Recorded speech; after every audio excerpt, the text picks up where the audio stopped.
When you think about businesses that are selling through the roof, like aloe or skins, sure, you think about a great product, a cool brand, and brilliant marketing. But an often overlooked secret is actually the businesses behind the business, making selling, and for shoppers, buying, simple. For millions of businesses, that business is Shopify. Nobody does selling better than Shopify. With Shop Pay, that boosts conversions up to 50%, meaning way less carts are going abandoned and way more sales happening.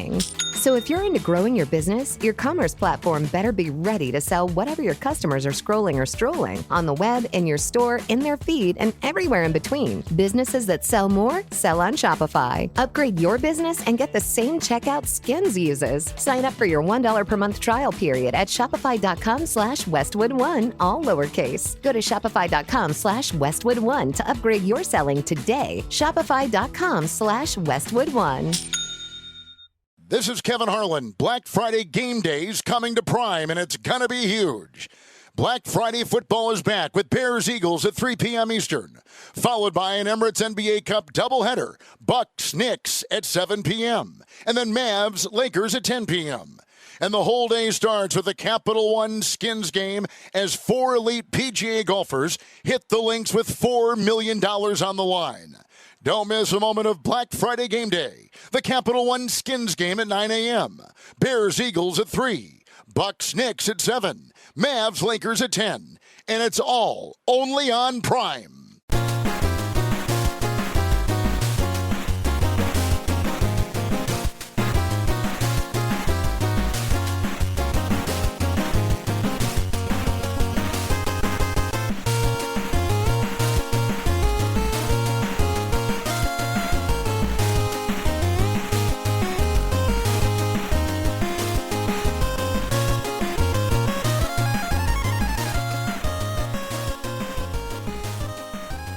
Hello again, hockey fans. Are you ready to brave the wild? With me, your host, Paladino Joey, or Joey Awajan. Brave the Wild is available on all of your favorite podcasting apps. And I thank each and every one of you once and always for downloading and listening to this show. It is a great pleasure to be back and forth with you once again today. Happy Thanksgiving, everyone. Once again, the annual Thanksgiving special where Brave the Wild is able to return to regular Thursday mornings. We'll see how this works out. Obviously, I have to go to work a little earlier in the future, so we'll see how things work out. I guess just getting up earlier and getting going, and maybe less flapping my gums as well, I suppose. But yeah, it's been a wonderful month of November for the Minnesota Wild, where they looked pretty much dead and gone. And well, really, as of the last episode, things still looked kind of fairly positive, but since the last episode, the Minnesota Wild have been outright spectacular. It was a Friday night record, and the Wild have won every game since then, beating Anaheim 2-0, Vegas 3-2, Carolina 4-3, Pittsburgh 5-0, Winnipeg 3-0, Chicago 4-3 in a crazy back and forth game that looked like the Wild were going to lose most of the way. Minnesota Wild 6-0 since the last episode.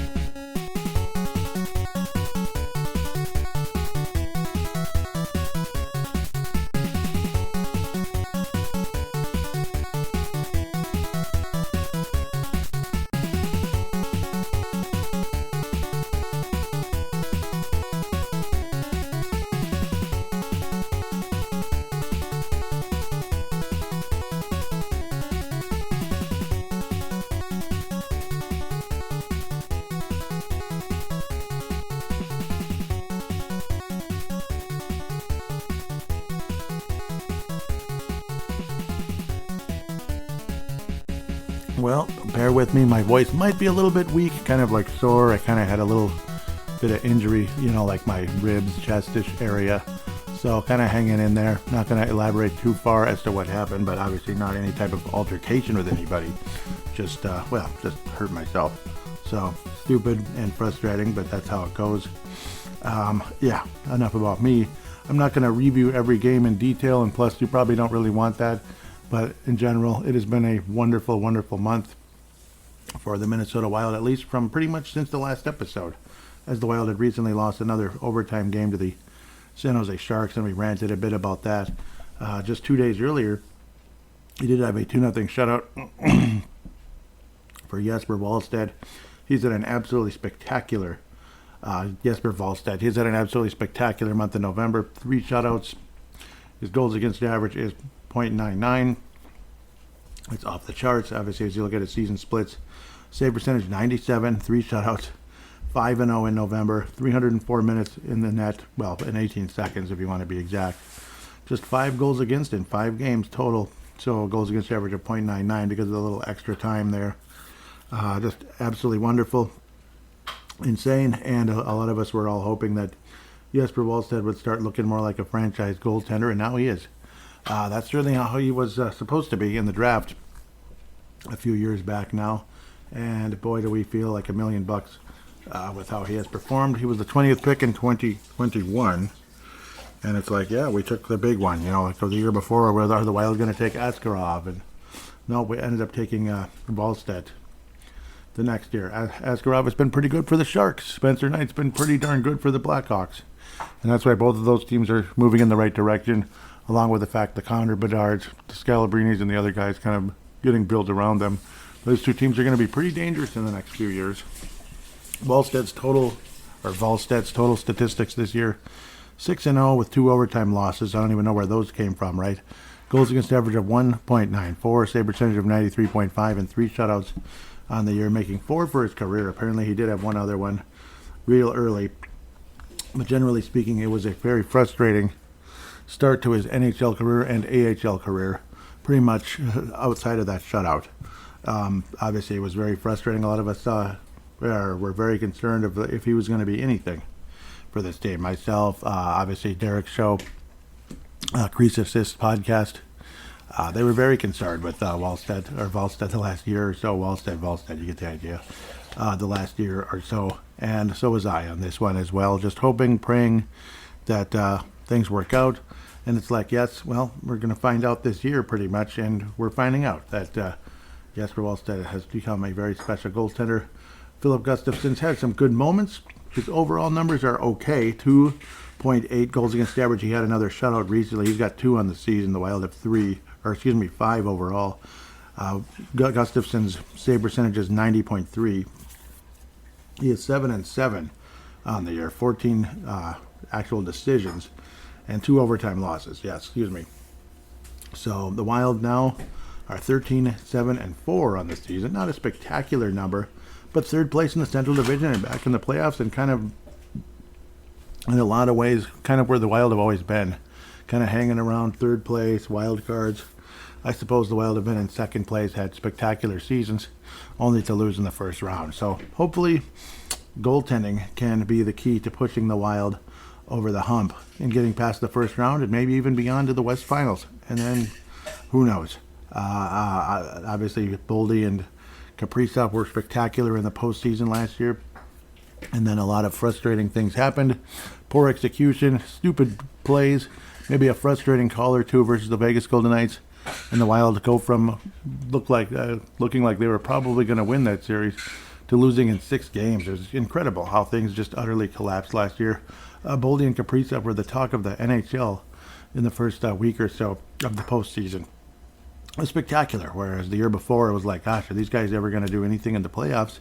And then, yes, they are. And Boldy and Kaprizov both lead the team in scoring now with 28 points apiece, 14 goals, 14 assists. In 24 games, they are projected to get to have 96 points, which should obviously be a career high for Matt Boldy. That'd be 48 goals, 48 assists, as long as they play all 82 games. Knock on wood. But definitely be a spectacular year. And Boldy is looking like a 90-point player. And hopefully he can continue this type of run.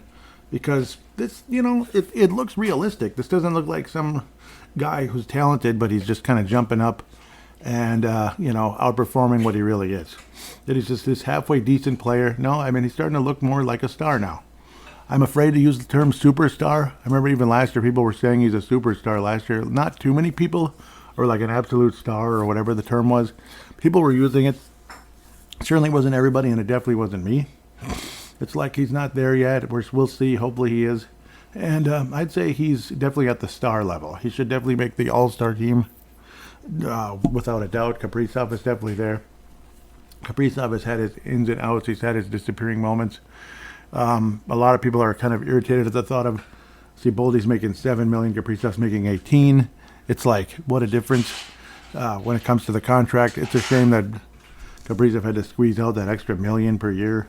Most people think, oh, that's nothing, it's fine, whatever. It's not the best. It's not the best. It should have 15 or 16 probably should have been more. Should have been enough, but unfortunately, his agent is what he is. Just obviously ruthless to say the least. Marcus Johansson has definitely been the biggest surprise of the year, and there's no doubt about it. Amazing how players are when they're when they just get one 1 year contract instead of like 3 years and no trade this and no move that. It's just like, come on, man. Which has been a huge frustration for Wild fans for forever, basically. Marcus Johansson, again, if he plays all 82 games, would have 27 goals, 41 assists, and 68 points, which would be a career high. His previous career high was 58. Can Marcus Johansson sustain this? Who knows?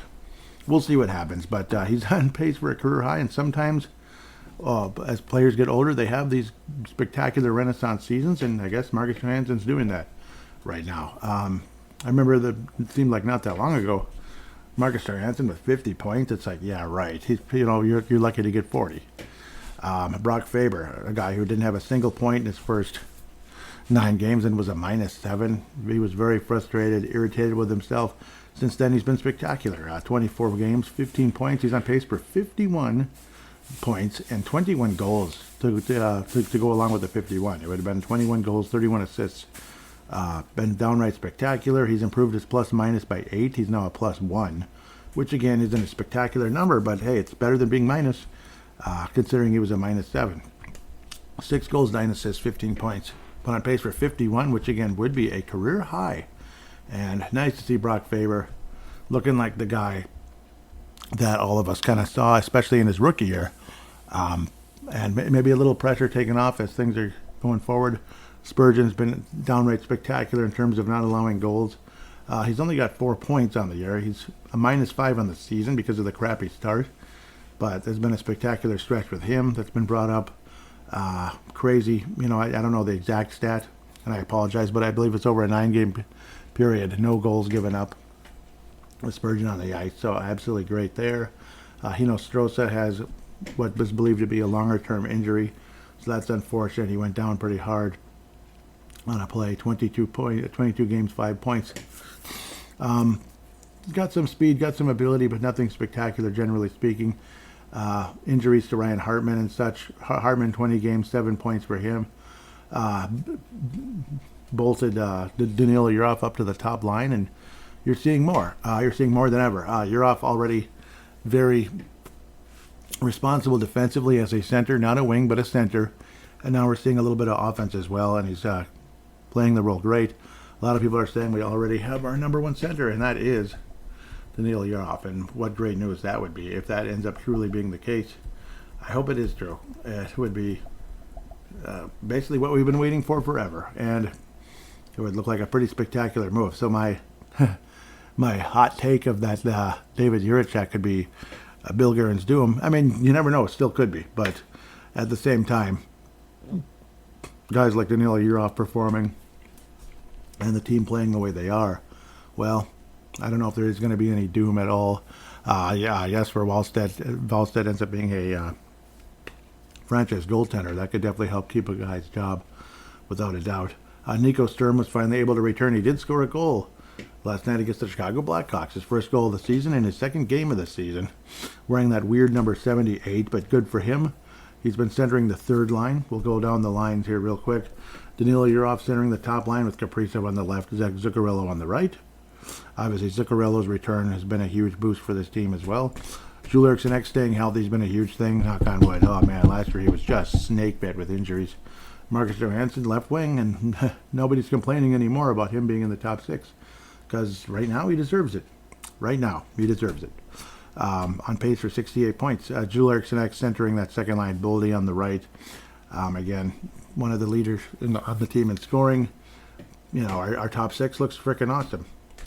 Third line, you've seen Foligno a little bit. I don't think he's done hardly anything this year offensively, but he's done a lot of the off-ice, or not off-ice, but non-stat sheet type of stuff. Obviously, sound defensively and helping teammates as well. Yakov Trenin's had a really nice year he's in better shape this year than last year. That's been the conversation. And you're seeing a better player. You're just seeing a generally better player out of Jakub Trenin. He's not standing out like a star or anything, but his contract isn't as much now as when you look at Kaprizov's money. In comparison, his contract doesn't feel quite as bloated and ostrich-like as it was before. Ben Jones, who can't even score a point, which is depressing, has been centering the fourth line with Liam Ogren, of all people, on the left, and Tyler Pidlick on the right, who's been, also, he's been an NHL player, but I'd say he's more in the quad A level now. Ben Jones, a quad A player at best, if not just a straight-up AHLer. Liam Ogren, he's gone from a nice prospect to kind of quad A-ish. He's about a point-a-game player at the AHL level. Generally speaking, I would say he's about there or close to it. And not been translating to the NHL, whereas early on he was translating to the NHL. I don't know if his confidence has been shattered or what the deal is with Liam Ogren, but it's been a frustration, to say the least. There should be a decent amount of fan interaction, by the way, later. We'll get to that. Brock Faber's been on the top pairing. Jonas Brodin definitely has looked generally slower than he was before, which is sad because of the injuries over the years. He's definitely in the twilight of his career now, and he's not that old, but at the same time, what is he, like 32? But at the same time, the total amount of injuries, that stuff piles up over the course of time, and that's unfortunate, but that's been the top pairing. Spurgeon and Middleton have been the second pairing. Middleton got clipped in the face a few games back through his helmet. He was pissed off, but then scored a goal right afterwards. So you got to like that. Offensively, Middleton had been awfully quiet before that. That's the one thing, but that was kind of cool to see him score a goal right after getting clipped in the face and being utterly frustrated. I guess, nope, they changed it to an assist, and that's understandable. Yeah, but he's putting the puck on net. The Wild ended up scoring 5 assists total on the season. Trenin 5 total points as well, but it's looked a lot better doing it. So that's the good news. Like Spurgeon, yeah, it's only 4 points, but he's been an intangible stud the whole time. Foligno had just 2 assists in 23 games. It's crazy when you think about that. Sturm, again, did score a goal against Chicago in only his second game of the season. Damon Hunt has been in and out of the lineup a bit. 7 total games so far with an assist. But Damon Hunt has been very good. He's been a guy that should probably be in the NHL. Not the AHL, the NHL. David Juracek, I don't know what to tell you. 12 games and a -3. Anything else? Nope. Liam Ogren, 11 games, -4. Anything else? Nope. Sad. Hunter Haight got to be in 2 games, -2. And When you think about businesses that are selling through the roof, like aloe or skins, sure, you think about a great product, a cool brand, and brilliant marketing. But an often overlooked secret is actually the businesses behind the business, making selling, and for shoppers, buying, simple. For millions of businesses, that business is Shopify. Nobody does selling better than Shopify. With Shop Pay, that boosts conversions up to 50%, meaning way less carts are going abandoned and way more sales happening. So if you're into growing your business, your commerce platform better be ready to sell whatever your customers are scrolling or strolling on the web, in your store, in their feed, and everywhere in between. Businesses that sell more sell on Shopify. Upgrade your business and get the same checkout Skins uses. Sign up for your $1 per month trial period at shopify.com/Westwood1, all lowercase. Go to shopify.com/Westwood1 to upgrade your selling today. Shopify.com/Westwood1. Forsik Pidlick, 13 games, -2. Anything else? No. So there are players like that have pretty much been black holes. 12 games for Ben Jones, -5. And you know the answer about anything else. You know the answer. Bogosian's been a nice, he's returned. He's been in and out of the lineup, obviously, with injuries this year. He's been banged up 8 games, no points, but he's a +3. So at least you have that going for you. Steve William in his rookie year, his full real rookie year, almost half a point a game out there. He is a -10 because he's been making some mistakes, but at the same time, he's the kind of guy who has enough talent, and you are seeing the flashes that we weren't seeing last year in the very short stretch. Like, I just wasn't seeing it last year, and they're like, oh yeah, he flashes. I was like, does he though? I mean, I don't know about last year, I was like, I don't know about the flashes. I didn't really see them, but this year you are seeing it. Obviously not a perfect player, still super young, still kind of adjusting to the NHL and everything defensively, but certainly an offensive talent. And the more action he gets on the power play, the more points he will score. 3 goals, 8 assists, 11 points in 24 games. Like I said, almost half a point a game, and has definitely had he's had his ups and downs, but I'd say more ups than downs. Like sometimes ups outnumber the downs, but not in Nottingham. Okay, sorry. Sometimes downs outnumber the ups, but not with Zivbu. Yeah, I'd say his ups are outnumbering his downs. Marco Rossi, obviously, unfortunately, has missed 7 games now with injury, and that's unfortunate. Again, you know how hockey is with injuries. They're like, he's hurt. He's injured. He's got a body injury. Anything else? You know the answer. Marcus Johansson is a +9, which is tops on the team. It's just crazy. Marcus Johansson is a +9. Jonas Berdeen's a +7, again, providing those intangibles. So definitely a lot of respect going to Jonas Berdeen, despite, again, slowing down a bit. Danilo Yurov is a -2, which is a bummer. But, again, only 6 points. And, of course, he was on some third, fourth lines, mostly fourth line, for a long period of time that was scoring about as often as I do. You know, seriously, like you have Ben Jones there who's just a black hole. There's just nothing there. A void. I wouldn't call him a black hole. I'll just call him a void. Black holes suck on things and crush them. It's like infinite gravity, basically, is what it is. That's what a black hole is. Kind of like Kirill Kaprizov's okay, I'm just kidding. Kevin Garnett's contract years ago, maybe. I don't know. We'll get off of that. I'm just screwing around here. But, yeah, I mean, when you're on a line that never scores, and the other team is bound to score once in a while, no matter how good defensively you are, and you're not scoring at all, yeah, of course you're probably going to come in the minus. You know, I mean, 12 games for this guy, 13 games for that guy, nothing. It's going to happen. You know, you're going to get outscored when you're doing absolutely freaking nothing. I said it. Okay. I mean, including Liam Ogren, which is really heartbreaking. Tyler Pitlick, you know, who should probably be in the AHL. It's amazing how much time he's had at the NHL level, to say the least. But again, a wonderful, wonderful month of November. What are we thankful for here? I don't know why in the heck I didn't put a poll out at least last night or 2 days ago or something, which would have been even better to give people time to, you know, answer the question. You know, either just votes or even commenting, which would have been fun. It would have been a helpful thing. But I'll just kind of talk about it. I'm thankful for Jesper Wallstedt. He's been absolutely spectacular. I'm thankful for Matt Boldy. Like, those would be candidates on the list. Kaprizov would be there just because he's Kaprizov. Like Brock Faber's resurgence after the crappy start. You know, that could be the other thing. Frustrations in here and there since the get-go. Definitely not Rossi's play, Marco Rossi. He's been pretty good. -6, yes, but the Wild were sucking in a lot of those games, too. We were losing games, you know, snake bit or just having some awful games earlier in the season. And Rossi hasn't been there for this 6-game winning streak, unfortunately, so you feel bad about that. The other guy who pretty much, like, when he went out, is like the team got better. 18 games for Vladimir Tarasenko, 10 points, like semi-respectable numbers when it comes to the points and everything. But the eye test, as a certain color commentator named Wes Walls would say, the eye test hasn't been all too good. 2 goals, 8 assists, 10 points in 18 games. He's missed time, of course. He's a -6.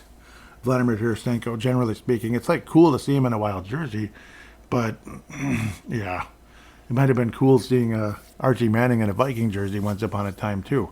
I think we'd like to see Arch Manning, maybe, versus the current quarterback of the Vikings. As much as I've been a huge fan and supporter of J.J. McCarthy, spoiler alert, he just might be on that Turkey of the Year thing, written by Patrick Royce. He just might be. He's certainly a candidate. Let's just put it like that.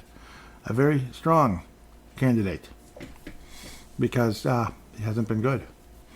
Hasn't been good at all. Luckily, the Wild, well, I mean, the guy who's closest to J.J. McCarthy, I'd say, is David Jiricek. And with what you gave up for him, well, it's similar expectations in a lot of ways. Not necessarily starting quarterback of your NFL franchise for a team that's never won the big one, and is hoping to finally get the guy that can take us to that level, finally win a championship. Not quite the same pressure level for David Jiricek, but at the same time, when your franchise invests what it did in him, and to see the performance level of a David Jiricek, that's why I wrote that threatening title on the last episode. Like, David Jiricek trade could doom Bill Guerin. Still could happen. Oh, yeah. Still could happen. But if the team plays like this, Maybe not. Maybe not. It's probably a lot safer with the Wallstedt, whatever, Faber, guys like that, who are tied to Bill Garrett. Brock Faber, Wallstedt, Bouillon, obviously Urov, tied to him. Damon Hunt. Getting him back is just, at the very least, a consolation of some kind. Getting Damon Hunt back is a consolation at the very least. But his projection for his career is probably just a third pairing. Unfortunately, I think there was a time people thought he could be in the top 4. But I don't know. He's probably a third pair, but a very solid one. That type of thing. Because guys like Zach Bogosian aren't going to play forever. How old is Bogo by now? Isn't he like pretty high up there in years? I would have to say. Yeah, 1990. Yeah, I mean, he's way up there. July 15th, 1990. It's crazy. Crazy to think. Gosh. 1990. I was 11 years old already, or turning 11 when he was born. Man, it's just weird. You see guys like that old out there, and they're that much younger than you. It's so weird. Getting old is weird, but it happens. Oh, no, I messed it up. Of course I did, but I can fix it later. That sucks, but that's how that goes.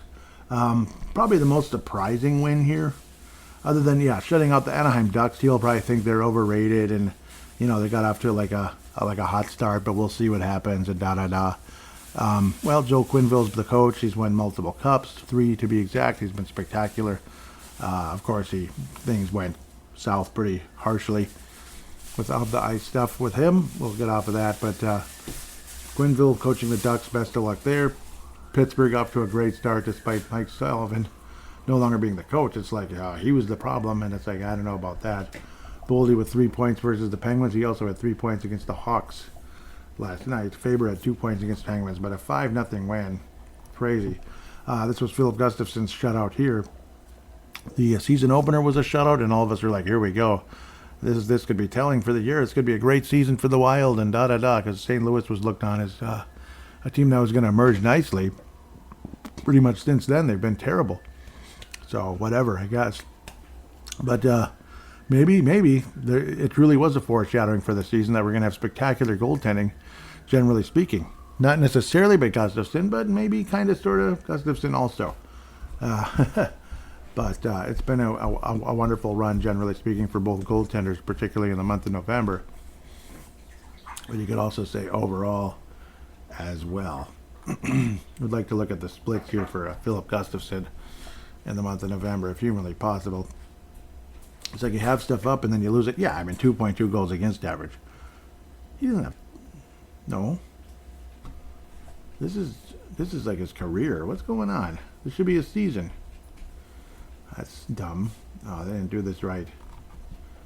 That's annoying. He did not play 32 games in November. Why are they showing his career? Oh, that's so stupid. I thought they had this split up for the season. Well, historically, Gustafsson's been great in the month of November. In fact, it's been his second best month. His best month has been March, which is great, thinking like, oh, the Wild are on their way. And then magically here comes April, and you have goals against averages +3, no shutouts, save percentages south of 90. It's like, or worse than 90 anyway. Yeah, south of 90, which is annoying. Very annoying. March, Gustafsson historically has been ridiculous. 5 shutouts, 14-6, goals against average of 1.81. And this is a fairly good sample size of 26 games. 93, basically a 94 save percentage. Crazy. Crazy. But I would have liked to have seen his month in November. I don't know why they didn't split that up properly, but we'll move on from that.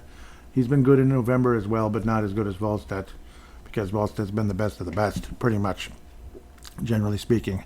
So since the last episode of Brave the Wild on November 14th, a Friday night, which is interesting, but what do you expect when it was fall cleanup season? Notice I'm saying was because it got cold and snowy since then, eventually, just recently here. The Mike Modano Award winner for this episode is pretty easy for me. Jesper Wallstedt, goaltender, Minnesota Wild. Wonderful. Obviously getting the job done in the shootout as well. Making some big saves in games that he was getting scored on. Still getting the job done was that against the Panthers. I keep calling them the Panthers, the Carolina Hurricanes. There's the Carolina Panthers, the Florida Panthers, and the Carolina Hurricanes. Carolina Panthers, of course. a sport where you throw a oval-shaped ball across the field. This would be a black, big, thick rubber puck that weighs a pound. Yeah, it's a little different. Slightly different sport, but still a lot of contact in both. But Jesper Wallstedt is your Mike McDonough Award winner without a doubt, with a bullet. Last show it was Marcus Johansson, and he deserved it. Jesper Wallstedt deserves this one in a big way. The James Shepard Memorial, dare we call it Popcorn Maker? I'll just keep it Memorial. Popcorn Makers for other shows. We can do that for other shows. I mean, I didn't do the popcorn part. I just did my part of that invention, so to speak, was the James Shepard Memorial. Let's put it this way too. Since it just kind of so happened that multiple people thought of the term for like the disappointing player as a James Shepard Memorial, let's just call it Great Minds Think Alike. Because let's just say the other people that thought about that were pretty good minds as well, in a big way. Obviously, Derek Felska. Derek happens to be a great hockey mind. I'd say better than mine. I would. Yes. Yes, I confess. I would say. Definitely deeper. I don't delve into as much, unfortunately. Definitely big, wild NHL and all of that. And I love the AHL and keeping up with the college game as much as I can. That type of thing. But anyhow, enough of my rambling. The James Shepard Memorial, since the last episode, it's not the easiest choice ever. Jakob Trenin, no. I don't know. It's just injuries, I guess. Injuries, generally speaking. Kaprizov has been up and down, but he did score the game-winning goal. Why am I going to go at that? Ben Jones continues to not score. That's annoying, but that'd be kind of kicking a guy for basically not being good enough, basically. I guess Tyler Pitlick. I mean, I don't know. I guess Tyler Pitlick because he's done it before. Ben Jones hasn't done it. He hasn't scored in the NHL. Tyler Pitlick has, and the fact he's done basically nothing out there other than getting a bunch of penalty minutes and hits and stuff. Maybe not a bunch of penalty minutes, but some. And hits. Yeah, he's got a decent amount, 22. 32 hits is pretty high. Yeah, he's a physical player, but I don't know. Pitlick, I think, is the guy who's going to bring home the Shepard Memorial Popcorn Maker, and he probably should be making popcorn or skating in Iowa, more than likely. No offense to Tyler Pitlick. He is from Minneapolis, Minnesota. Obviously, the son of Lance Pitlick, who was a very nice defenseman years ago with teams like Ottawa Senators and such. Rem Pitlick was a nice player with the Gophers, so on. And of course, with the Wild for a bit as well. But, so I'm not going to disgrace the Pitlick name. God bless Pitlick. But somebody's got to make a little popcorn, at least for this episode. So, and I got to stop with the popcorn. That part's not mine. Just the Shepard Memorial is partially mine. With and Liam Ogren as well, not scoring anything. Maybe he'll share it with Pitlick for just not scoring. Of course, hasn't been given a whole lot of opportunity either. So there's that. We'll take a quick break, come back, and look around the AHL and such. Maybe like kind of very briefly preview the upcoming games, and then fan interaction in segment 3.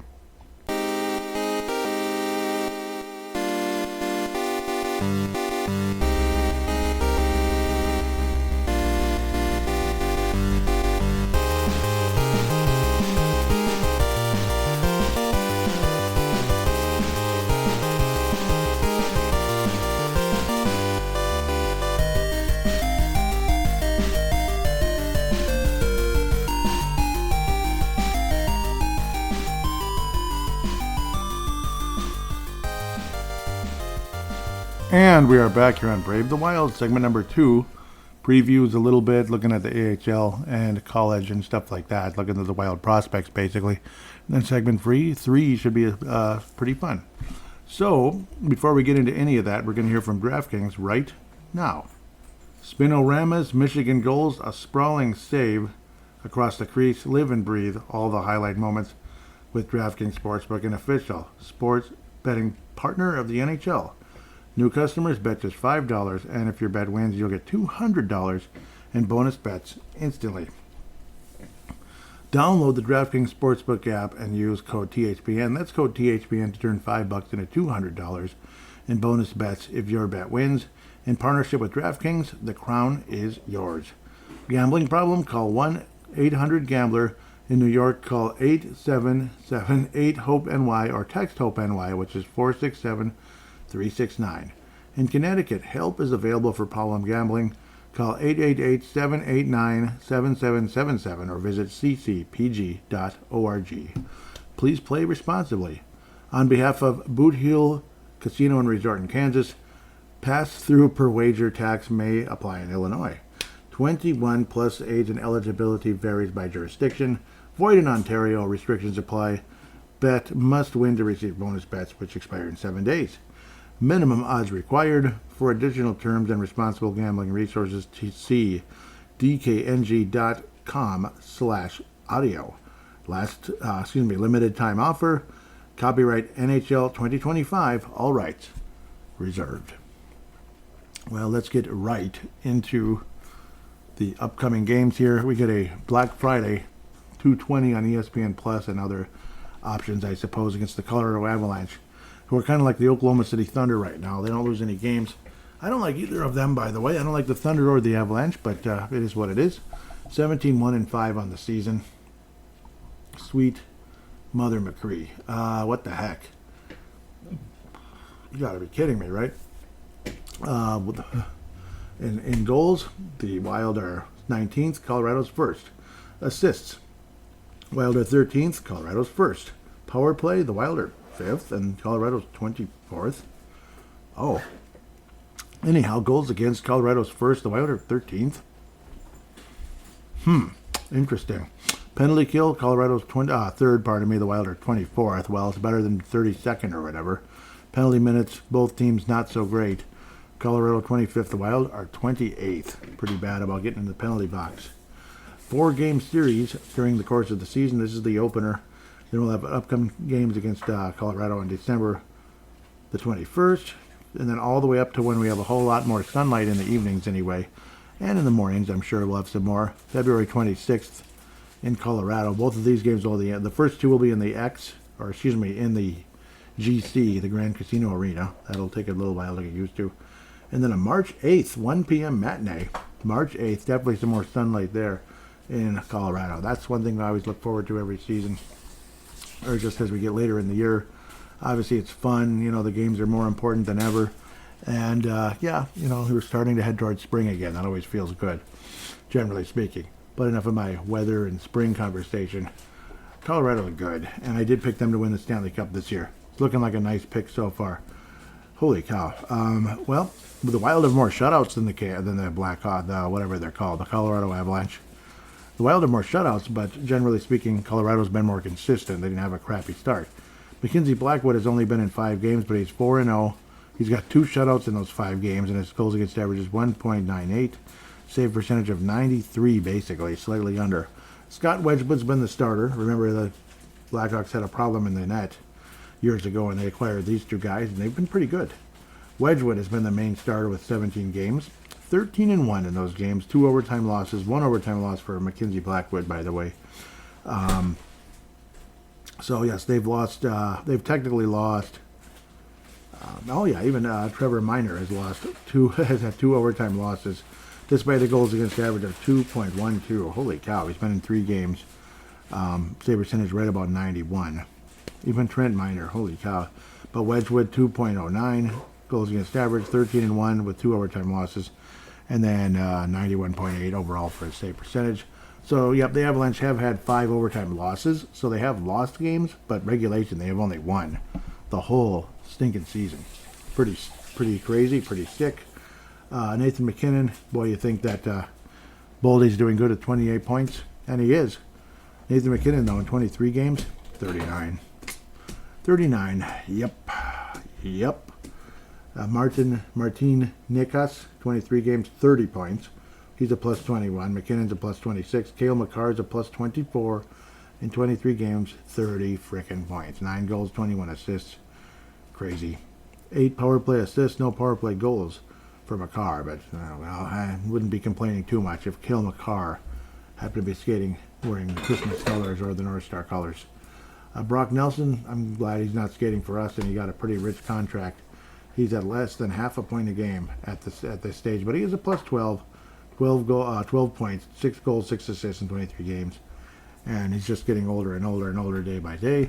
Brent Burns, future Hall of Famer there, 23 games, 11 points, 2 goals, 9 assists, trying to do the old Ray Bourque routine. And there's a pretty good chance he will have a Ray Bourque ending to his career. Pretty good chance he will, with the way Colorado is playing. Now, of course, overtime losses in the playoffs are losses. There is no such thing as an overtime loss in the postseason.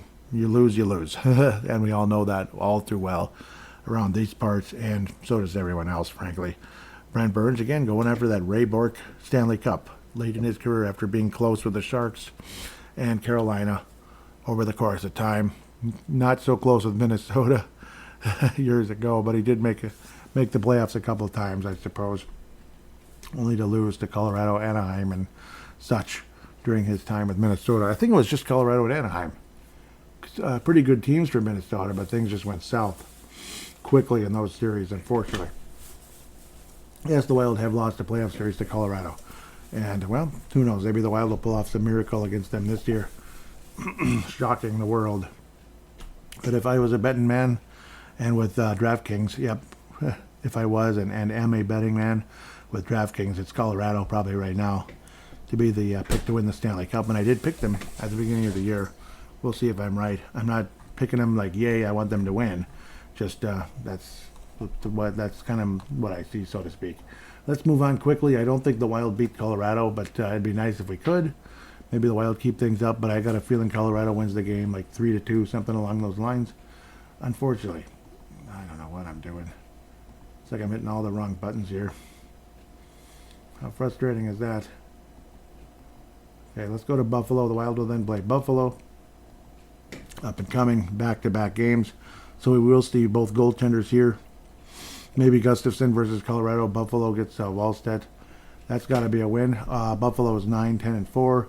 Of course, the Wild have been snake bit against Buffalo the last several years, so it's been weird.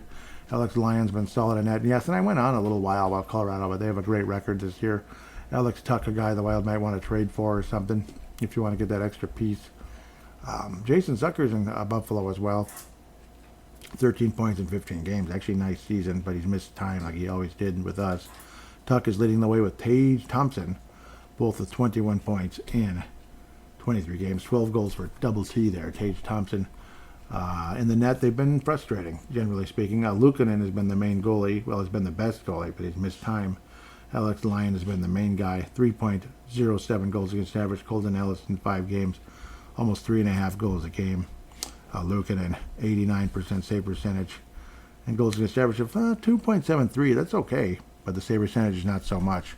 1 shutout for Alex Lyon, but it's been a mess season for him, though he does have a save percentage of 90.7, so generally speaking.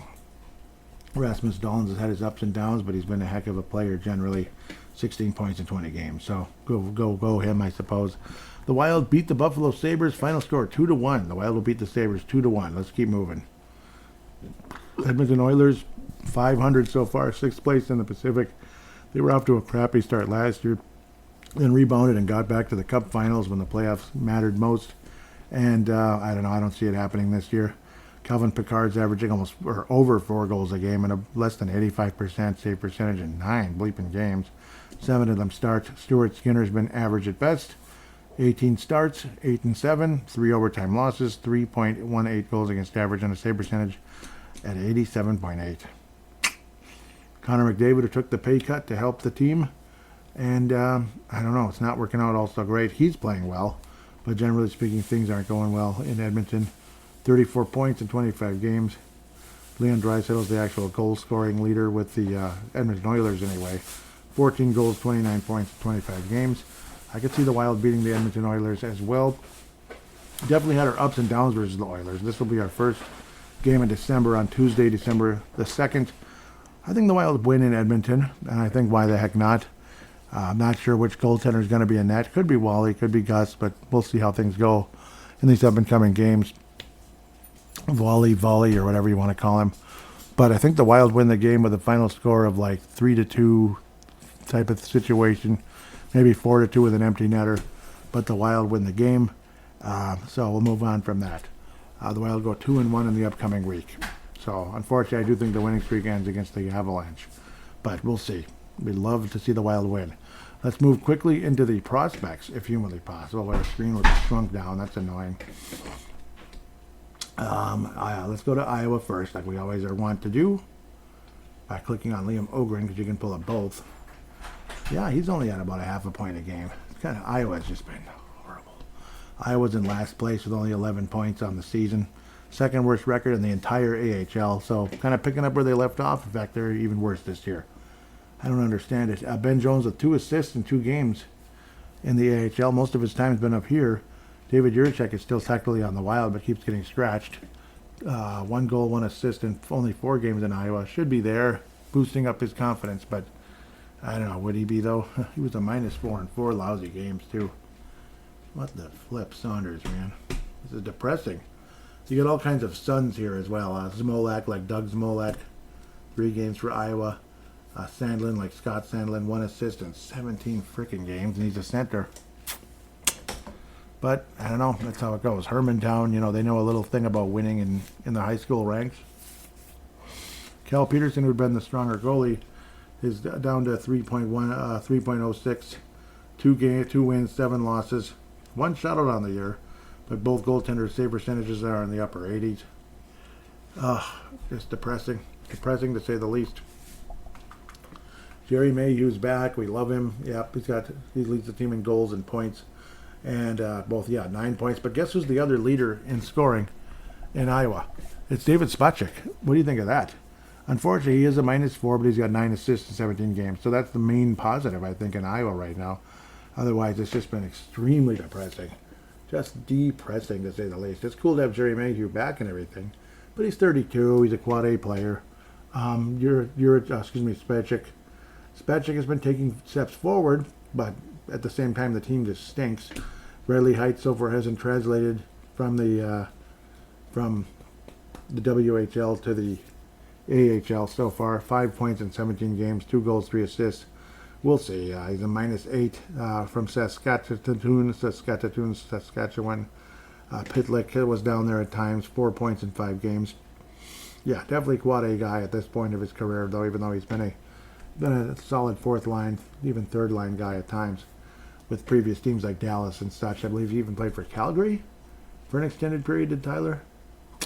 Pert, 4 points, 1 goal, 3 assists in 16 games. He's a -10. Jack Pert was supposed to be the sound defensive player, but I suppose when your team's never scoring and the other team is beating us all the time, I don't know, it's kind of a total team effort, I guess, in a negative way.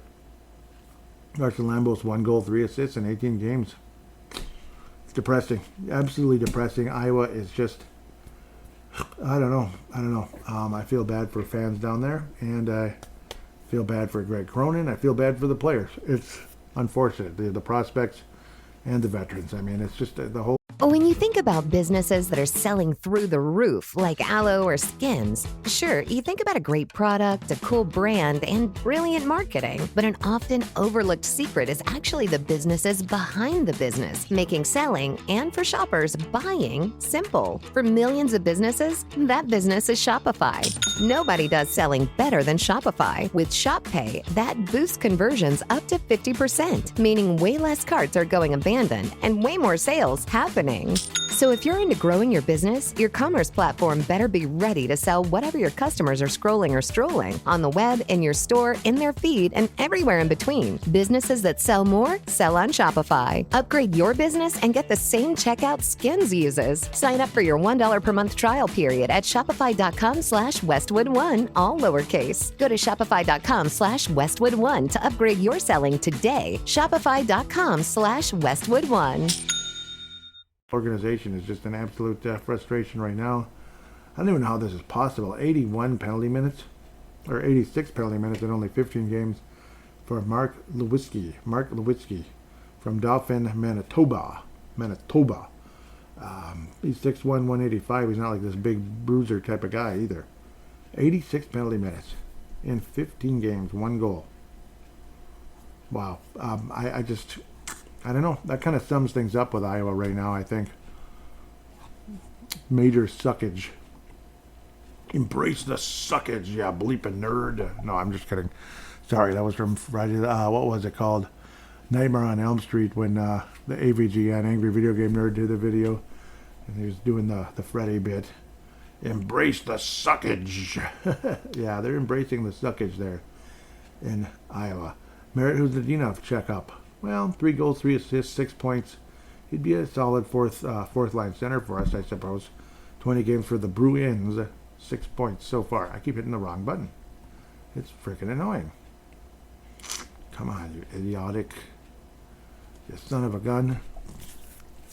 Should we look at Nate Benoit for the hell of it? Like, who's Nate Benoit? He's playing for Long Island University. He's got two assists in 7 games with 19 penalty minutes, and he's a +2 in the the NCAA. That's what we'll call it, Long Island University. Oh yeah, Long Island University. Yeah, remember that against the guy? Yeah, the Gophers split against Long Island University. Oh yeah, isn't that great? They split against Long. It's just wonderful. It's just freaking awesome, isn't it? Not okay. Yeah, Kumbalainen. He is basically nothing. He's been in Iowa, 1 assist in 16 flipping games.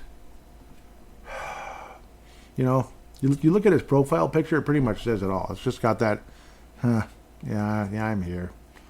It's kind of like going to work. Heck, no, going to work is worse, but not by much. If I was going to play like that.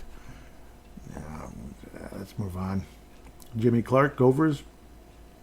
Woohoo, 9 points. But that team's depressing as well. They've been very depressing.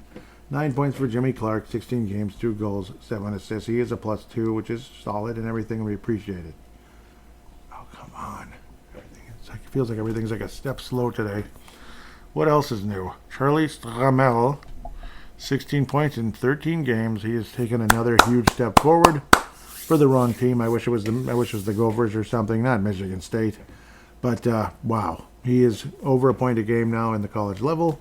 Will it translate to the NHL? I have no idea if he's going to be, his point totals will be like that. But will he translate to a solid third-line center at the very least in the NHL? I hope so. Charlie Strimmel's 21 years of age. He should be a senior, right? 2 years at Wisconsin, 2 years with Michigan State. So he should be available for at least Iowa next year. And boy, could Iowa use Charlie Stramel right now. Oh my! And then maybe the Minnesota Wild. 6'3", 215 could be a nice third-line center or fourth-line center if need be. Looking like a legitimate player in the college hockey ranks now.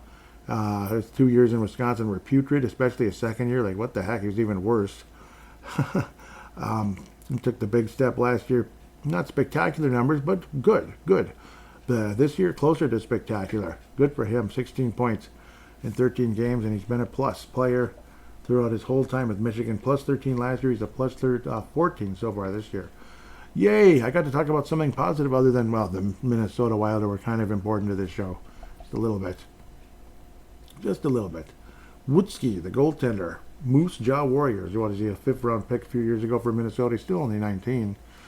3.51 goals against average. And this is the WHL. Dang it. So that kind of sucks. 3.51. Save percentage, 89.4, so not as bad as you'd think when giving up about 3.5 goals a game. Soyoni, do we even get into him? 1 assist so far for Tempierre in SM Liga. Yay, 1 assist this year so far. Last year he had 1 goal. Exciting, at least at that pro level anyway. 19 years of age, so who knows what'll happen with him. Fudge knuckers. Ryder Ritchie's with Boston University. He's translating okay. He's been taking a step up throughout his career. Not standing out that much, but again, it was like every year he'd kind of take a step forward a little bit, like small little steps.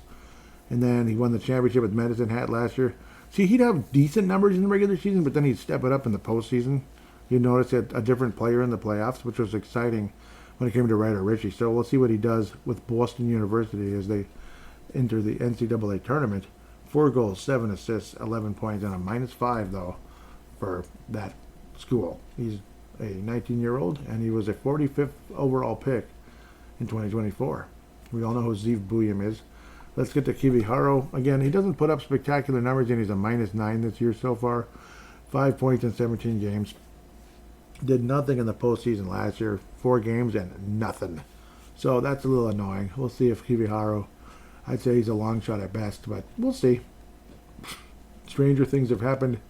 Kipke. How do you like Kipke as we enter the 2025 draft? The Arizona State Sun Devils He's a defenseman. His numbers in the WHL were spectacular. Previously, 62 points in 64 games with the Victoria Royals. In the WHL, great numbers. Has he translated to college hockey level? Not yet. 3 assists in 13 games, and he's a -8 for the Arizona State Sun Devils. It's just crazy, but I suppose, yep. I suppose if you, and he was technically a Utah property, and then eventually came to Minnesota. With Arizona, moved to Utah with the Coyotes and all that good stuff, and eventually became a draft pick for Minnesota instead.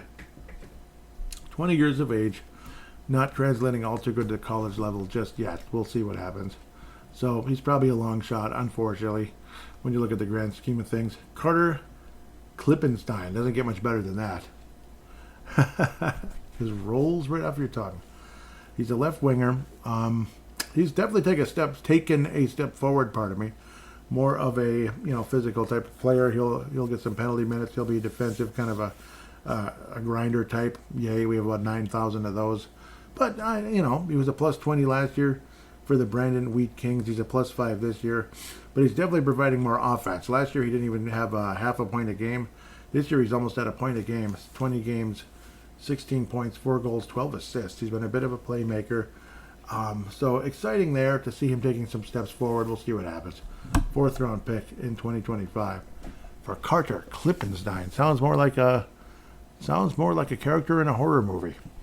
Carter Klippenstein. Sorry. Lirim Amidovsky. That also rolls right off your tongue. Lirim Amidovsky. 4th round pick. Minnesota Wild 2025. He's a right winger from Ontario. He's been in the OHL, and he's okay. 13 points in 21 games, 8 goals, 5 assists, but he's a +7. That's the step forward we're seeing. He's been a minus so far his time in the OHL, -10, -11 respectively in the previous years, but +7 so far, so that's encouraging. And his scoring numbers have definitely, it's a baby step forward with the scoring. 13 points in 21 games. It's a baby step. So, but he's 18, so don't give up just yet. Adam Benek, definitely a person of debate, because guys like this put up, you never know, that put up spectacular numbers in the OHL, WHL, the Q, the this, the that, the USHL. Yeah, sometimes even college. Usually at college levels, if a player's out downright spectacular, there's a pretty good chance they're going to translate into something. Like Brian Bonin was good, but he wasn't spectacular, and he just flat didn't translate to the NHL. He was a great AHL player. But sometimes, when a guy, sometimes like a Kill McCarr, you could tell he was legit. Like you just could tell. Like you just watch him, and it's like, oh yeah, he's going to be great. Scalabrini, guys like that. But anyhow, with the Brantford Bulldogs, that goes together really well. Brantford Bulldogs. 38 points in 21 games. Those are great numbers, of course. He's a +18 in 21 games. I mean, he's been wonderful. We'll see what happens. Last year, he was about a point a game in the USHL. He was around there, and he was a point a game in the playoffs. 3 assists in 3 little games. So, but then so far this year, he's translated spectacularly. The people were very intrigued, watching his highlights and such. We'll see. He's only 5'8", 163, from Plzeň of the Czech Republic. So we'll see what happens. Adam Benek, definitely somebody to watch at the very least. Keep up with him, watch him, see how he translates. Because if he does, well, the Wild may have gotten a nice one here. Otherwise, who knows? He's a 4th round pick again. The Wild had 3 4th round picks this year, because we like to trade higher picks away to acquire guys that kill you in the playoffs and don't do anything when, like the last month or so that you had him in the regular season. The top pick for the Wild this past year was the 52 overall pick because of the, because of the David Jiricek trade. Thank you very much. Theodor Hallqvist with, 1 point in 10 games so far. Right shot defenseman in the Swedish league there, Swedish one. That is the pro level, if I'm saying it correctly, and I think so. Sometimes it's tough to really gauge a player in these leagues, because sometimes, you might do a whole lot of nothing, in those leagues. Then all of a sudden here you are in the AHL, and it's like, oh, or the NHL, and it's like, yeah, he's legit. But so far 1 assist in 10 games. That doesn't mean he's not doing jack bleep. He is a -5, which was kind of disappointing. Last year in the Swedish Junior, he had 11 games, 5 assists, +6.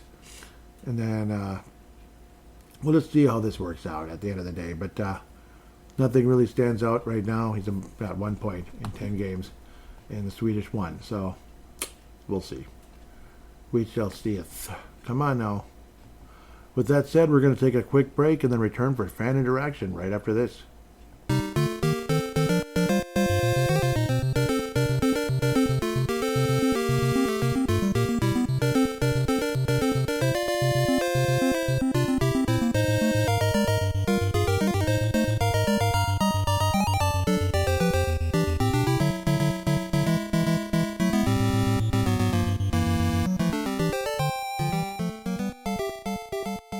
And we are back here on Brave the Wild. Time to get into the fan interaction segment. We have, the Twitter account is @BraveTheWild. And on Instagram, it's @BraveTheWild_MN on Instagram. And of course, Facebook is facebook.com/BraveTheWild. Of course, yes, we will have comments and all that. So, yes, there will be everything will be in the show description is what I'm trying to say. My apologies for sounding a little funky here. So, yeah, let's keep going. Fan interaction, well, a couple things I posted quick. It looks like there's a couple of responses. I was showing Ben Jones. Like he had some pretty good seasons in the OHL. 2018-19 for the Niagara Ice Dogs. In 68 games, he scored 102 points, 41 goals, 61 assists. I was saying, just for the proof that OHL greatness doesn't mean a whole lot. Derek Krelska of Crease Assist responds with no question. It's why I always caution folks getting too excited about players who put up big numbers in Major Junior. The Minnesota Wild have had a plethora of big scorers in Major Junior that never panned out. Adam Bennick, yep, we can go on forever. Adam Bennick. Not Adam Bennick yet. Adam Bennick right now. We'll see what happens. But the other guy that we had before. Adam Beckman, right? Beckman. I am so sorry. Adam Beckman, not Bennick yet. People should pump the brakes, not slam on the brakes, but pump the brakes on Bennick and others, yes. Now we end up having to slam the brakes on Beckman. Yeah, see, there it is. Adam Couture, Matt Foy. Oh, man, remember how good Foy was before? James Shepard, yep. Zach Phillips, Adam Beckman, and I could have added more. All had big numbers in Major Junior, but it never manifested itself at the professional level. So take note, but hold back from projecting too much, in my advice. It is my advice. And yeah, I don't blame you. That's good advice, to say the least. But it's like, what do you mean Ben Jones made it to the NHL? Yeah, he's skating on the fourth line on the Minnesota Wild, but yeah, that's about it. And Calgary, couple games. Nope. Yeah, the Calgary Wranglers, not the actual Yeah, Golden Knights, 2 games. 26 games with Minnesota last year as well. 26 games, and it's just, I don't know. I'm beside myself on that one. I was saying, here we are watching the lead evaporate like ice on a sidewalk during a hot July day. Zero momentum on the Wild side. Yep. Derek was saying until, what day was this anyway? November 19th. Let's backtrack just for fun here. I think we won that game. That's the funny part. Yeah, Carolina. The Wild ended up winning that game, but yeah, well, it looked pretty crappy. Derek was saying until Zuccarello's goal in the third, it was like the Wild were content to just sit back and hope Wallstedt would just steal the game. He semi-did once it got to the shootout, but yeah, still, whew. Yeah, it was bad. I was saying painful memories of a national championship game. That style of play drives me nuts. Yep, painful style of play, reminding me of a national championship game, yeah. Derek probably knows exactly what I mean there. Let's continue. I was saying happy Thanksgiving. Thoughts on the Minnesota Wild so far, tag it and all that. So yes, always put the hashtag BTWMN. That way I can have things organized by simply typing that in and clicking on the word latest, and everything will be in chronological order. Derek jumps in, so the Derek Krelska lightning round hath returned, da-da, da-da, da-da, da-da.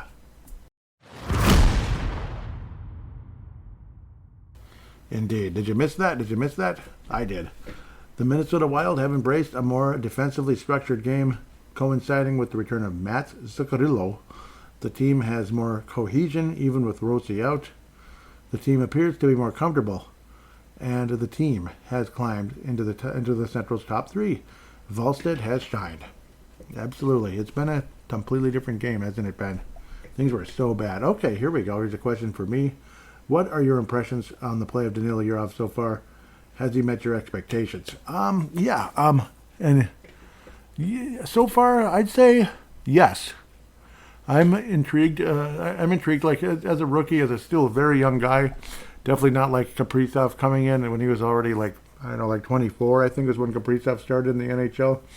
Expectations were a little higher at that point. Where Yurov, let's see, he was a 2022 draft pick. The darn thing will load. Thank you very much. Yeah, he's only 21. He is turning 22 up and coming. Still younger than J.J. McCarthy, though, right? Okay, I'm just kidding. I would say yes, generally speaking, and I think in a lot of ways the team was kind of holding him back. The organization was kind of holding him back, putting him on the fourth line and such. As a rookie, yeah, kind of getting things started, I would say yes. I like his overall sound game, his, I like the way he's able to play all over the ice, and he can be a legitimate center. So I would say yes. I would say he has met my expectations. I think a lot of people are. I think you guys were saying the same thing over there on Crease Assist, like similar things that you're feeling pretty confident in him, and that if the franchise keeps him in a similar role to where he's at right now, a top six type of role, that Danila Yurov will continue to get better and better and better.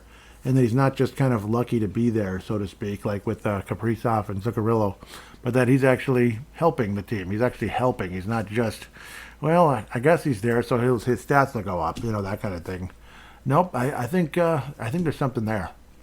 Next, does Vladimir Tarasenko just not fit the Minnesota Wild system, or have the legs and hands left his game? Probably a little of both, but more so the latter than the previous. I'd say the latter more than the previous. He's just, obviously he'd been hurt a lot earlier in his career, kind of like Jonas Brodin. Kind of been hurt a lot. He's slowed down. He's still capable of putting up numbers, but nothing like before. Like, we'll be happy to get like 40 points out of him, I think, which is, yay. You know what I mean? Like, I'm glad the Wild are still able to have Danila Yurov in the top six, and I hope he can stay there the rest of the season, hopefully. Obviously, that's on him partially. Like, once you're there, you can stay if you play well. If you play well and, like, deserve to stay there, that type of thing. Whereas Tarasenko, yeah, I mean, it's... I don't know. I don't know what to tell you other than, yeah, I think it's the latter. The legs and hands have just left his game. He's just he's getting older. He's been hurt a lot and slowing down. Yep. He's kind of been through too many battles over the years. That's kind of, I think, what's the story there. If the Minnesota Wild's current play were a Thanksgiving Day side dish, which one would it be and why? Thanksgiving Day side dish. Side dish. Oh, man, my ribs hurt. Sorry. Yeah, I might have been out there playing hockey right now, getting smashed around by Marcus Foligno types. That's what I feel like. I'll just say it like that. Yeah, it hurts. It hurts, I tell you. Man. Thanksgiving Day side dish. Oh, boy. I keep going between the two that I love the most. Mashed potatoes and gravy or stuffing. Just hearty. Generally hearty. I think it's like stuffing, the way they're kind of stuffing the net. Like of Jesper Wallstedt. It's kind of stuffing the net. Delicious, like they're scoring enough to get the job done, but they're also stuffing the net. So I'll say the stuffing would be the side dish. They're stuffing the net. They're playing strong defensively, and then again, delicious. Like people like Faber, delicious to watch. And let's just say we can add a little gravy to this side dish. Is that okay? I always like to put gravy on the stuffing. See, like the gravy, there's the stuffing. The guys, there we go. Now it's coming to me. I'm a little slow. You gotta understand. I'm a little slow. You got the stuffing with the goaltending, especially Jesper Wallstedt, but Gustafsson too. But then the gravy on the stuffing, which is, if you'll allow me to do that, is the play of guys like Boldy, Faber, guys like that have been great. And you're off, the guy you mentioned a couple of tweets ago, posts ago, whatever tweets ago. We'll still call it tweets. That's the gravy on the stuffing. Like, that's the gravy on the stuffing, yes. If that's okay to mention. Next, I know this may be early, but has Marcus Johansson vindicated GM's decision to re-sign Marcus Johansson in the summer? Yeah. So far, yes. So far, absolutely. But generally speaking, and it's a little early, but it's okay. I mean, the fact he's already at 20 points is pretty wild. It's pretty crazy. Pun not intended with the wild thing. It's surprising. He's been a wonderful surprise, you could say, like a wonderful little icing on the cake for the season, or gravy on the stuffing, stuff like that. Like, he's part of the gravy on the stuffing too. So I would say yes, it's a nice decision. It'd be nice to see somebody like Liam Ogren be that guy with 20 points already. I wish it was him. I so wish that was Liam Ogren doing that instead. But God bless Marcus Johansson for the great season so far. But just imagine if that was Liam Ogren right there. As I look at the on the Yahoo Sports, like wild stats on the left side to see the player, and then you go to the right and then you see the games and the points and the goals, assists, and the +9. I wish that was Liam Ogren. Oh, I wish. Even Tarasenko's numbers, like -6 sucks, but at least 10 points for Liam Ogren instead. Like, what do we have? 11 games and -4 and nothing else other than a few penalty minutes. Such a bugger, like if we might say in Australia. It's a bugger. It's just a bugger, blankety blank. It's kind of swearing. But, yeah, man, I wish. Anyhow, continuing. The Iowa Wild are again near the bottom of the AHL Central Division. Is this team cursed? Oh, wait, timeout. There was a response to Derek's previous post about Marcus Johansson. There it is, yeah, because I knew there was somebody somewhere. Black Hole Matrix. Nice. He says, nah, it's a contract year. Johansson does this for every contract. No internal motivation means that he will fade in the playoffs. Oh, boy. Yep. Maybe Minnesota Wild should have leaned in on the future with younger players. I feel you. Black Hole Matrix. Test Black Hole 95-186, if you want to follow him. Is he following me? Probably not. Come on, follow me, dang it. Well, we'll see. Follow me, dang it. I want to feel important. Just kidding. Don't we all, right? No.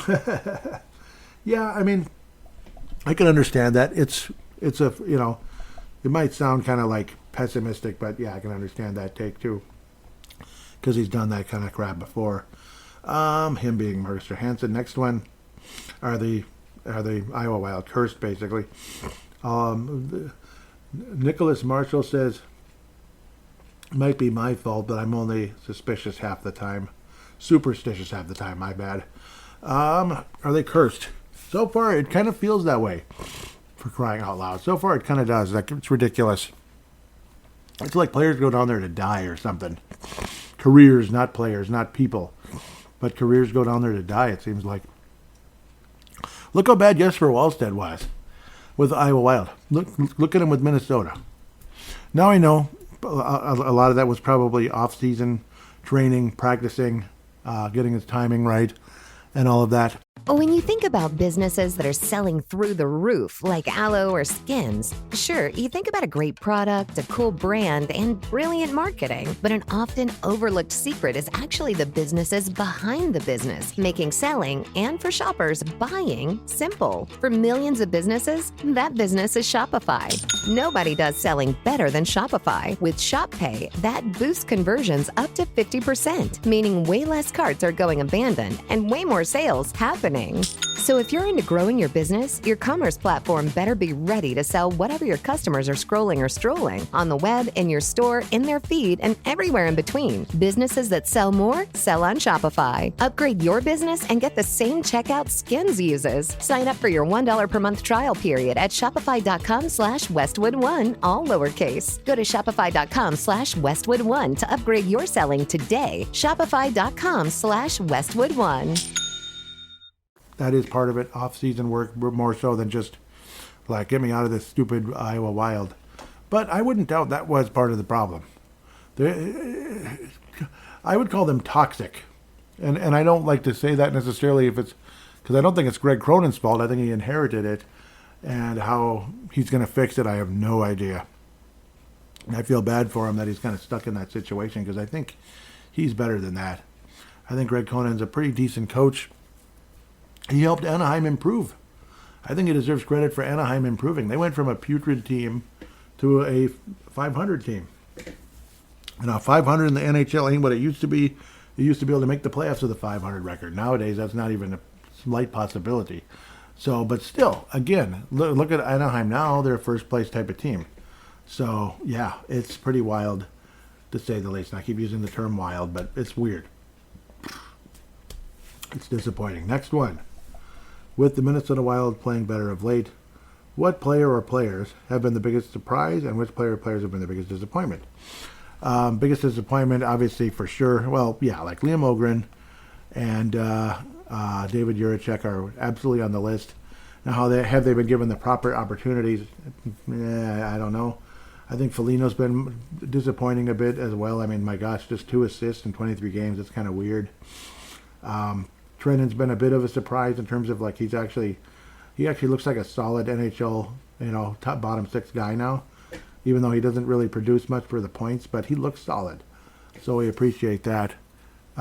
He's not the biggest surprise. The biggest surprise is Johansson, of course. You probably figured that. But besides Johansson, I don't know. At first you could have said Faber was disappointing the way he started out the season, but he's been wonderful since then. I can't call him a surprise, and I definitely can't call him a disappointment. Who the biggest surprise? It's just, Ben Jones, yeah, right. No, Damon Huntsman has been a nice surprise in terms of, like, he looks like an NHL defenseman. I mean, Johansson, yes, he's kind of the low-hanging fruit, as we like to say in the sports world. That's the low-hanging fruit. Well, yeah, it is. It is what it is. Faber's been a very pleasant surprise since the crappy start. Damn it, where am I going with this? I'm just twisting myself up in a corner here. Urov has been a pleasant surprise. Like, he looks like he's legit. Like, he's not just some guy who's like, he's just not ready yet. He should probably be in the AHL. But we're going to be forced to have him float around in the bottom 6. And he's going to be like, who's Nadinov? Next thing you know, he'll be skating for the New York Rangers or something, or the Detroit Red Wings. One of the original 6 teams, which seems to be what happens with a lot of these guys. The Coyles, Coyle obviously established himself here a lot more than Nadinov did, but still, for crying out loud. But I'll say Urov has been a pleasant surprise that you can tell he looks like a legitimate top 6, like, center type of guy. And that's wonderful. So I'll go with him, generally speaking, other than the low-hanging fruit of Marcus Johansson. One that's kind of like it's like a gentle surprise. It's just, it's nice to see. Hear that sound? Joel Eriksson Ek playing, staying healthy enough to be, staying healthy. Disappointing kind of in the points department, because, Joel Eriksson Ek's capable of better numbers. I just hope he doesn't start hitting some kind of physical wall soon, because he's had so many damn injuries as well. Vladimir Tarasenko, so guys like that. Disappointing, Jiricek, Ogren, easily for sure for me. Again, have they been given the right opportunities? I can't really say that for Liam Ogren. But then again, Jiricek, come on. Jiricek, I expected more. There's just nothing there so far. And there might not be anything there. So that's where I'm standing on that. Continue. Here we go. Oh, come on now. Something popped in my way. Okay. Thanksgiving is the time for comfort food. Here we go. Which NES game is your comfort food. Which Minnesota Wild player currently is that comfort food for this team? Comfort food for the Minnesota Wild is Kirill Kaprizov in a lot of ways in terms of, well, he's your star player. You're resting on your laurels. You got Kirill Kaprizov. You got him signed for many, many years. Expensive. And yes, Thanksgiving food can get very, very, very expensive. Christmas food, I would say is more expensive, though, like that prime rib type stuff, like royal rib this or, aged rib that, aged beef that. That's probably more Kaprizov than Thanksgiving, so maybe I'm full of crap here. Brock Faber.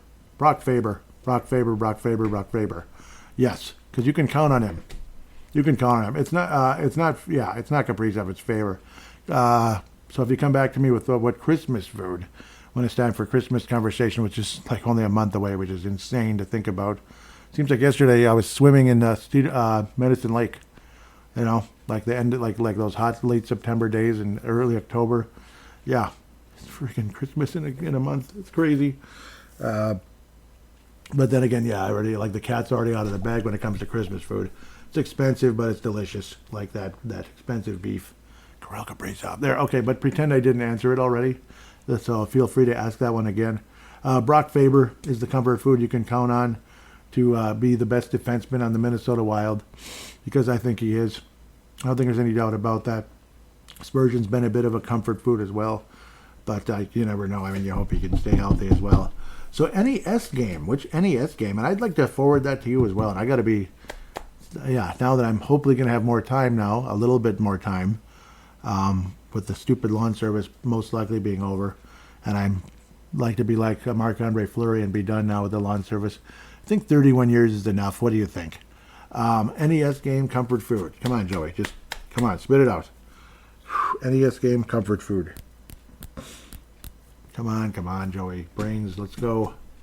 I have so many little comfort food games. Like, I just love pulling out, like, if it's just a quick little, like, chill thing, like, say I'm, whatever, like Jaws, I can beat it in about 10 to 15 minutes. Mickey Mousecapade, I think, is another comfort food. Thanksgiving has several comfort foods. Those are games, I can beat in like 10, 15 minutes. Mickey Mousecapade might take about 20, not much longer. Mega Man 2 this time of year, and Mega Man 3, oh my God. But 3, I think, is like later. I don't know if it's something weird in my head, but like Mega Man 2 feels more like this time, November into December. It's probably because of old memories, like leading into Christmas. Like, it was a wonderful Christmas present years ago. Mega Man 2 was, whereas Mega Man 3 was more of like a January type of thing. It's just kind of more like later in the winter, like just for post-Christmas time of year. This is a fun topic, though. It's fun. I love it. But Jaws, Mickey Mousecapade. I'm going to go, and even like a Mario 3. Like, because Mario 3 is just the freaking best ever. You can always just put it in, pop it in. And in the days of save states, you can always come back to it. You can save state, after you beat the level, whatever, which is not cheating, by the way. Cheating would be like you're at the final boss. Save state, save state right before you get to the final boss. That's cheating. But save stating, like if you're just standing out in, World 8 or whatever after you beat, 1, 2, whatever the heck. Buckle my shoe. Sorry, 1, 2. That's not cheating because there's no damn save option. Whereas in the Super Mario World and Beyond era, there was a save option. So, yeah. To make it, like the more sexy title, Mario 3. The less sexy title, but one that I absolutely is a comfort food for me, Mickey Mousecapade. Like, I could just put that in, anytime. Maybe people will be like, Mickey Mousecapade? Joey, what's going on?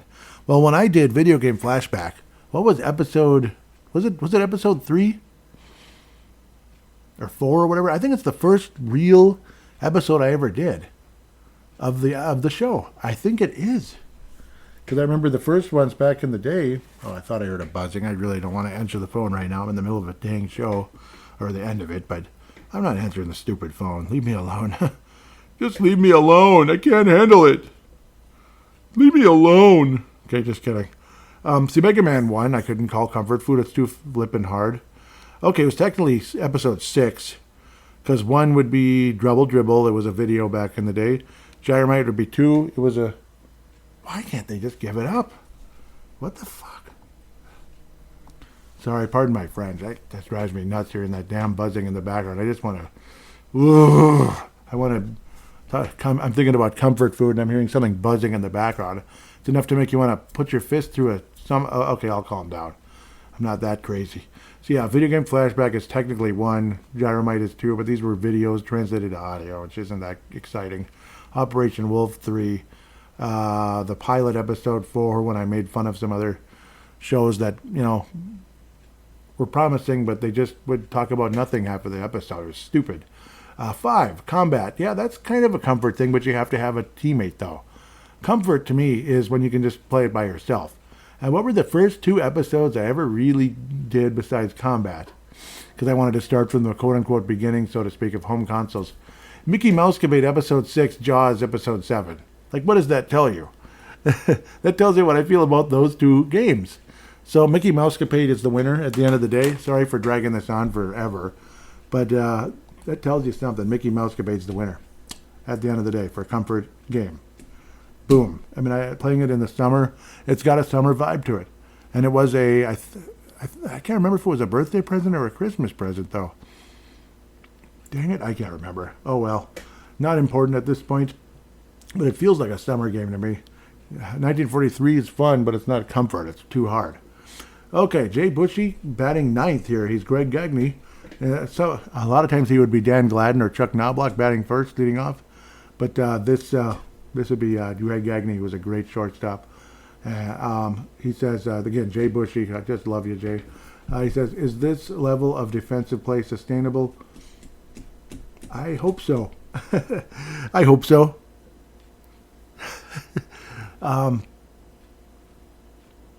Jay's not a man of too many words sometimes on here. Sometimes he is, sometimes he isn't.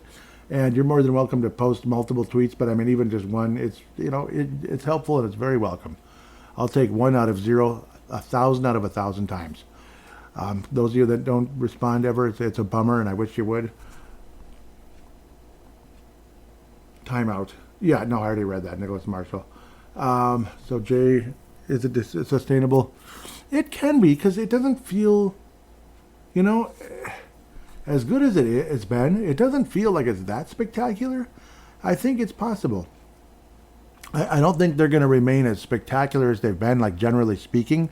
The combination of spectacular, like we're going to get a shutout every couple of games, probably not going to be like that. But I think it's sustainable to a point that this team could do something. This team could legitimately do something, and that does also, as they say, it's a total team sport. Scorer's got to score, defender's got to defend, goaltender's got to make the stops, and then the two-way players got to, keep doing the two things they do: score and defend. We'll, fight to the end. We'll stand and defend. I know, cute song. It's good. That's good. It's possible. I'm twisting my own words here. It's possible, and I'm hopeful. That's the thing. Clearly, this team has the ability to do good things. They probably should have won that Vegas series, if not for stupid mental errors, some frustrating calls, and I don't know, and the way the team kind of didn't seem to respond well after the mental errors and frustrating calls. So it's just, as long as this team can, health is the biggest thing of all. Like, nobody can count on health necessarily, but you hope and pray so. So I'll say yes, it is sustainable, but to a point, basically, at the end of the day. I would like to believe it. I'd like to believe they are capable of it, yes. With that said, yeah, and thankfully, I think this franchise is even deeper now with the likes of a Damon Hunt. The simple acquisition of a Damon Hunt, I think, makes a difference. Like, say, somebody important, unfortunately, dare I say, if Brodin goes out for the 5,000th time, I don't think the team will suffer defensively as much because of a Damon Hunt being available versus last season. That's where that trade kind of hurt us before. Like, where Damon Hunt was a guy knocking on the door to at least be a nice third pairing. So I hope that answers the question reasonably without just sounding like a twisted bunch of word salad. And if it's a twisted bunch of word salad, I apologize. I'm trying my best. Obviously, again, half the time I come back on these Thanksgiving shows, I'm a little on the rusty side, banged up in this case, like more banged up than normal. And I don't like being banged up. No, nobody does. Tell that to these hockey players. You can imagine what they feel like some days. Holy cow. Or football players. But with all of that said, thank you so much, Jay, and appreciate you very much. Derek, I really appreciate you very much, and I love your show. Love the way love your writing style, your honesty. There's just no doubt. Kalisha and Teresa do a great job as well. They have hockey knowledge. They add some humor, some sarcasm to the show, and there's nothing wrong with that at all. Because I'd like to believe I have added humor and sarcasm to this show as well. I try not to be too sarcastic, but it's going to happen in the sports world because things are going to make you sarcastic. Like, I don't know, like Marcus Johansson can make you sarcastic when you see a guy going from, say he has this really strong season and, we got to sign him to a 3-year extension, whatever. Then he comes back the next year and, I don't know, sucks. That kind of thing just kind of sucks. Is like invisible, a game in, game out. Yeah, that's annoying. It's really annoying. So that's definitely a conversation, to say the least. Gustafsson not being as good, I don't think, until lately, after the contract extension. So anyhow, I've babbled enough. Huge shout-outs to MNW Young Guns. Love you so much. Amazing job. Sorry I've been so incognito. But that's, again, stupid work scheduling. Because life comes first, unfortunately. It just does. Especially crappy, scary things that happen as well come first. And responding to crappy, scary things happening and getting hurt a little bit. But there is that. Oh, yeah, Foligno did leave the Wild game with a lower body injury. Yeah. But anyhow. Minnesota Wild Global. Absolutely a wonderful page as well on Facebook. So big shout out to them as well. With that said, thank you so much for listening. Happy Thanksgiving and welcome to the Christmas season as well. But enjoy your Thanksgiving first and then welcome in Christmas. If you put your lights up well before, I have no problem with that whatsoever. Anybody complaining about that? Go ahead and complain, I guess. I don't know. That's not how I look at it. But with that said, thank you so much for listening. God bless you. Happy Thanksgiving, and we'll be back next week.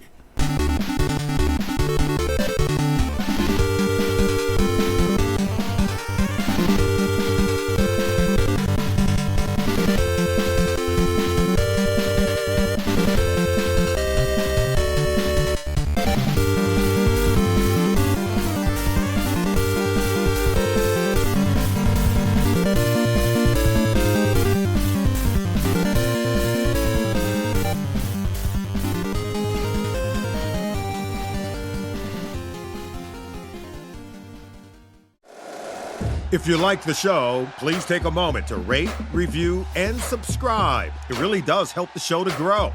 Thank you for listening.